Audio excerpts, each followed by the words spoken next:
ciid mubaarak ciidul caafiya waxa ay farxad gelinayso inaan ahay qofka ugu horeeya ee kugu hambaliyeeya munaasabadda ciidda waad u qalantaa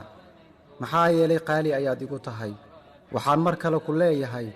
farxad ku ciid dabcan adiguna saaxiibadaasoo lama sii wadaagaysid oo noqo qofka ugu horeeya ee iyaga u hambaliyeeya caafimaad iyo farxad ku ciida dhammaantiinba عيد مبارك عيد ونكسن عيدا عيد مبارك عيد ونكسن عيدا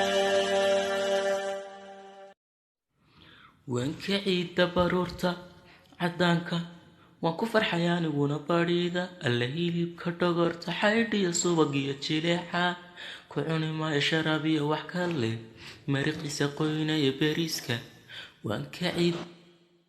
iga raali noqo haddii aan xaqaaga ku qaldamay maalin maalmaha ka mid ah iga raali noqo haddii aan ku yidhi erey xun oo wadnahaaga taabtay iga raali noqo haddii aad dhaqankayga ka xumaatay iga raali noqo sababtoo ah adduunyadu waa maalmo kooban mana garanayno waqti aynu ka tegi doono adduunyada raali garee oo u tag hana kala biqin cid kasta iyo ruux kasta oo aad xumaysay